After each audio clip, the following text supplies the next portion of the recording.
winning singer and songwriter. And our moderator, Tanya Habimana, anchor CMPC Africa.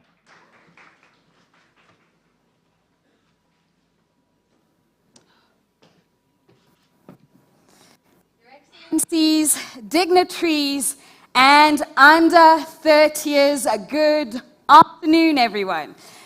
Now we're here in the lovely country of Botswana, a country that very much looks forward. I think none of us can contest that this country is very much a forward-looking country, but it's also a country that looks to the left and to the right. Strategic partnerships, collaboration, and building unions that matter. In this panel, we're going to be talking about collaborations in the context of celebrating African talent. Now, Nomcebo, I want to start with you. You had a hit single that traveled the world from Shanghai to Amsterdam to San Francisco, 500 million views and counting. And that hit single was in your native tongue, isiZulu. Yes, true. I want to know, what was the importance of Zulu being the language spoken in your song? Good afternoon, everyone. Thank you so much for giving me this opportunity. Honestly speaking, I didn't know at first when I was writing this milestone song that it was going to be this big. I was just doing something that I love so much without knowing that it will do this beautiful. But all I can say is that this has really showed me that as Africans, we need to trust in ourselves. And we need to believe in ourselves that we can make it big. Because, you know, sometimes we intend to think that for you to become a bigger person, you need to speak a good English, or you need to do your things in English, then you can become a better person. We really need to trust ourselves wherever you are, whether in Botswana or you are in South Africa. You just need to trust yourself as an African person that there's so much that you can do. We must never, ever, ever stop dreaming big, and yeah, we can make it.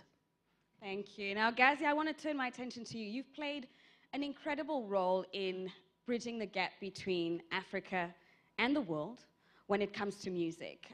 Your origins, Palestinian heritage. I'm quite curious to hear how that has played a role in you doing that. First, I think this is off. Oh, no, it's on. Yeah. How's everybody doing?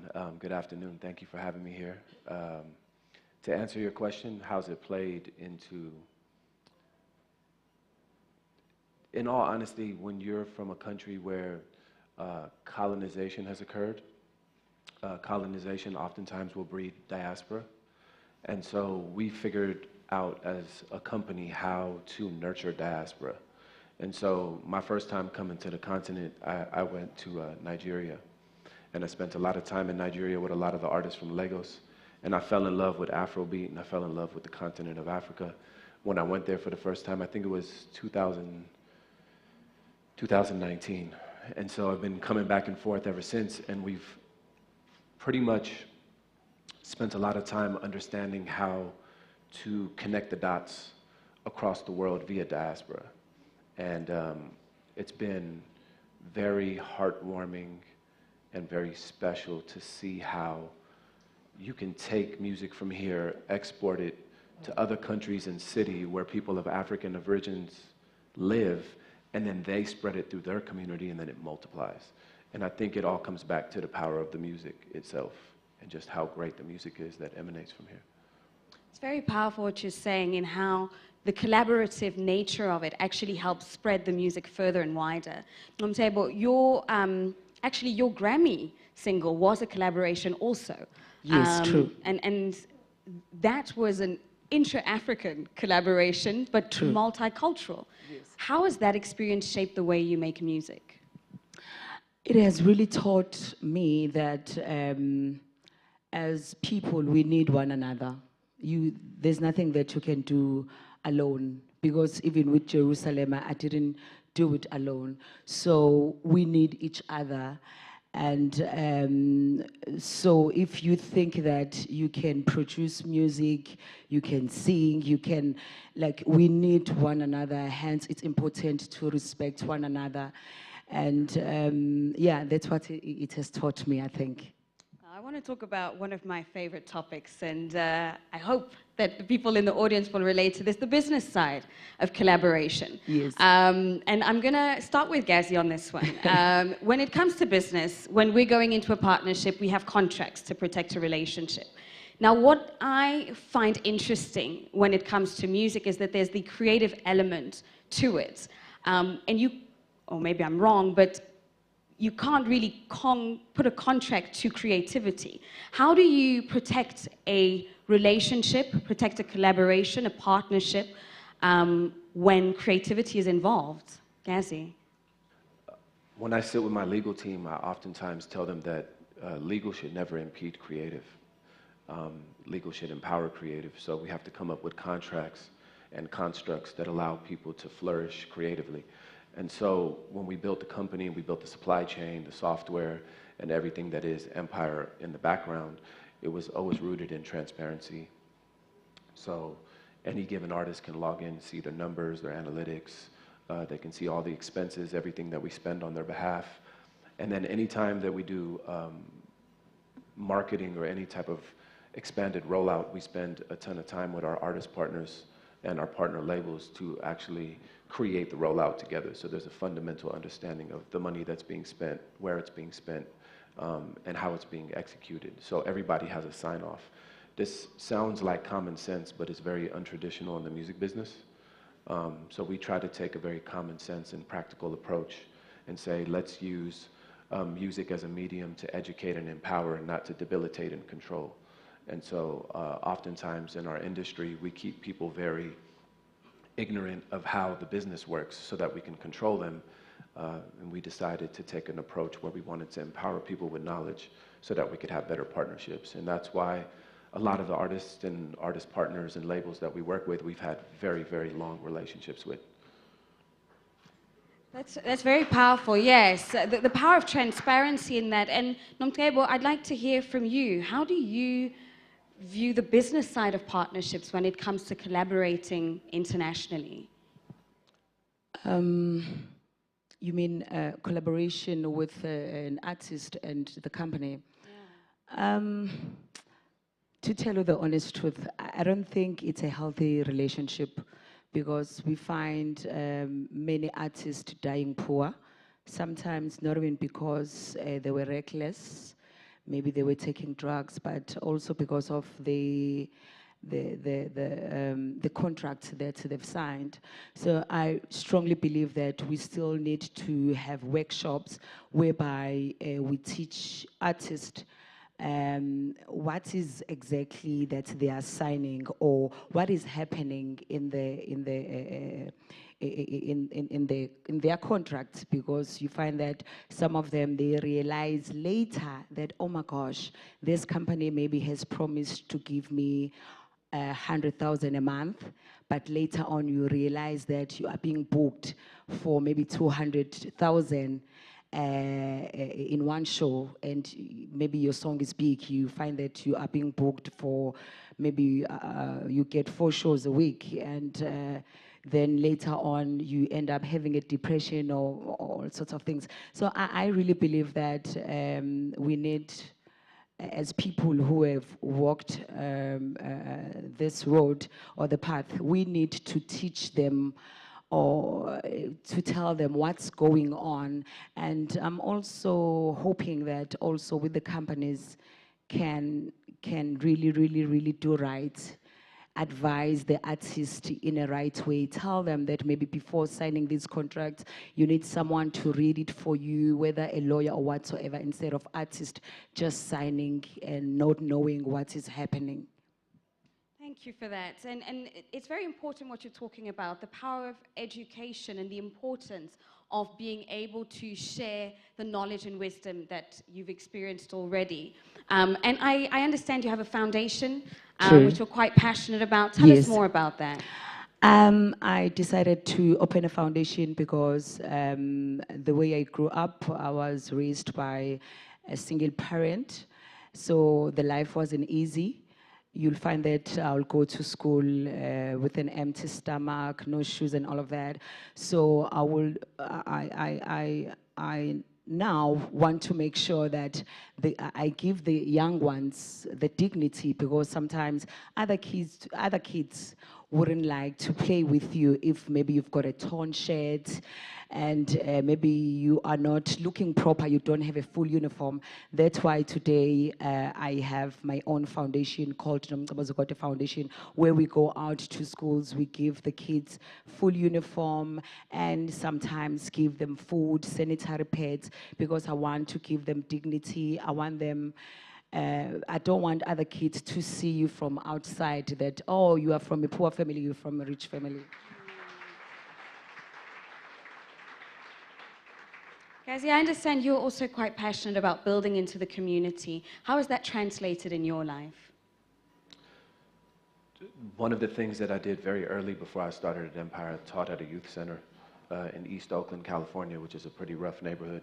And I was able to transition a lot of those kids into record deals when I started my company. And 14 years later, a lot of those kids who are men and women now are flourishing as musicians. So it created kind of like a full loop in my life where I was able to take something that I was passionate about and use it to create microeconomies.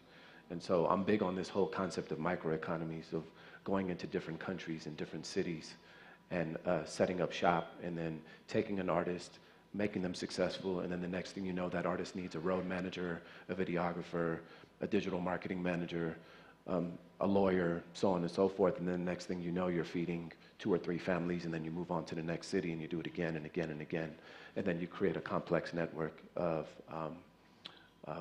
success, and that's kind of why I named my company Empire. I mean, most people view an empire as a divide and conquer thing, and for me, Empire has always been unite and multiply, so it's just a very different construct.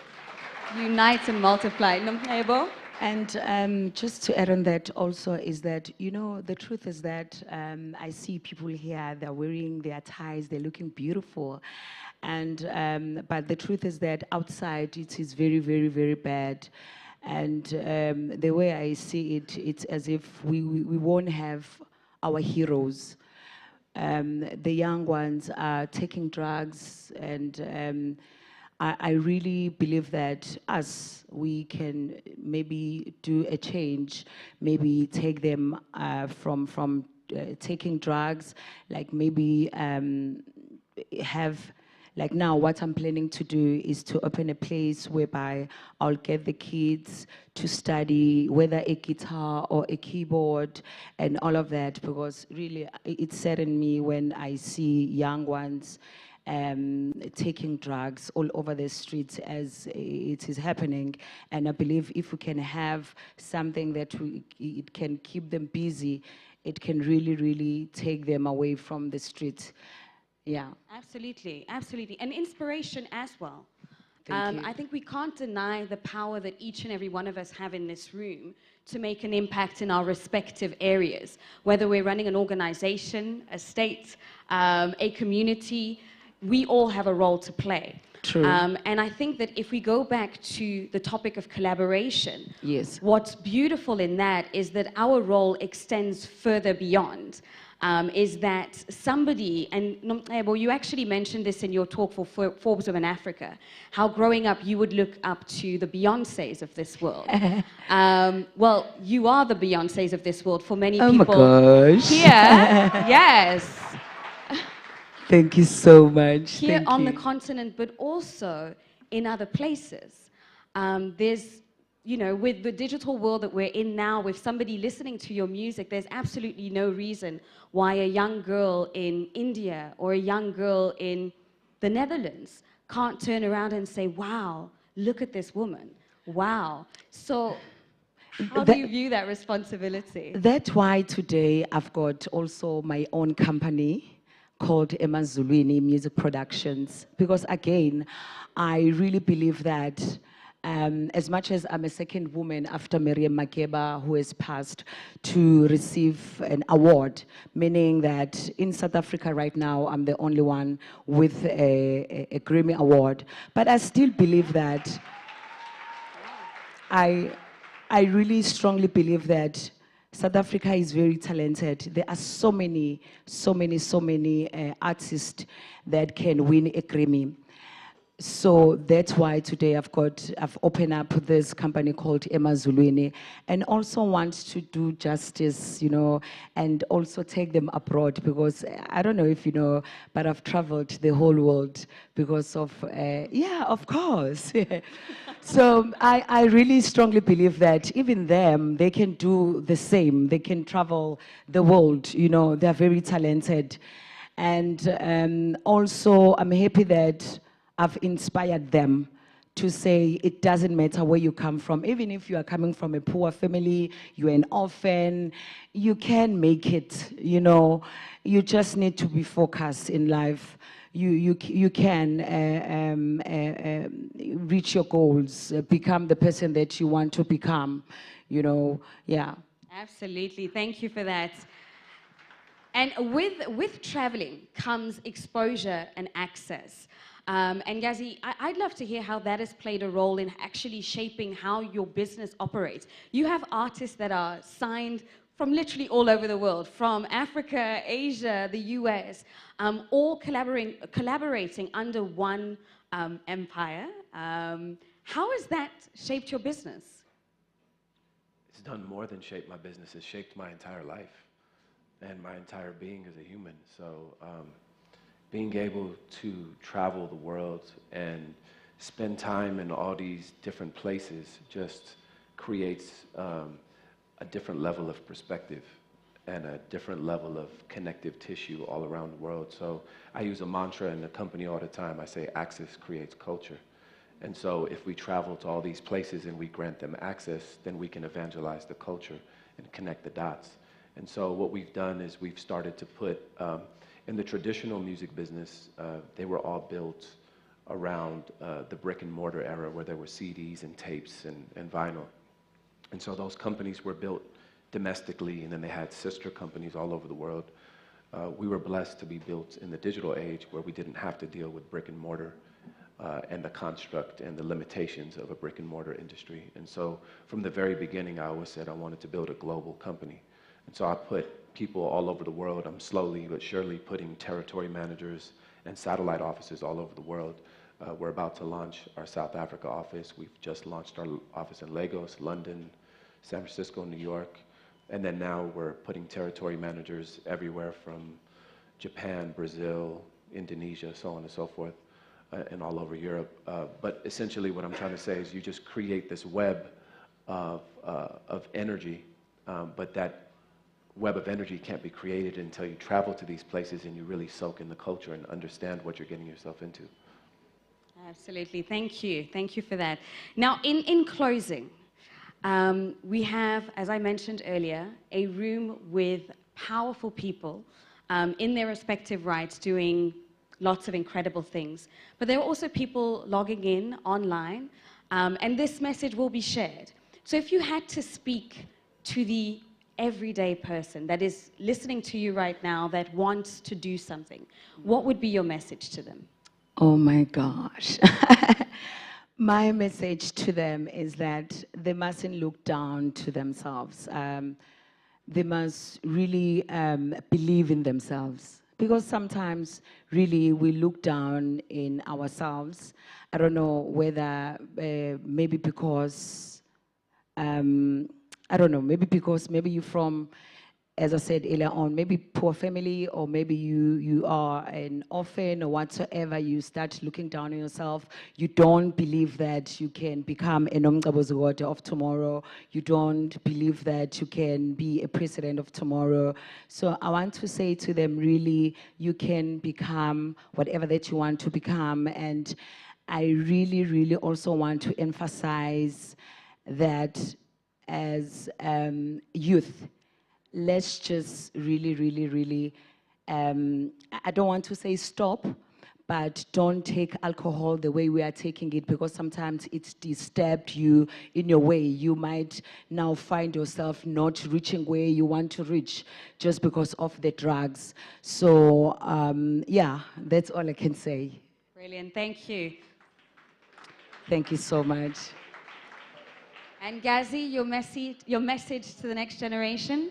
I would just say that with all the people that is in this room and the people that are tapping in, there's a level of collective brain power, a level of leverage, knowledge that we could use to empower the next generation. And I would say, let's be the change we want to see, and let's use our power and our leverage to create a better world. Fantastic. Let's give him a round of applause. This was a panel on celebrating African talent and the power of international collaborations. Thank you. What a phenomenal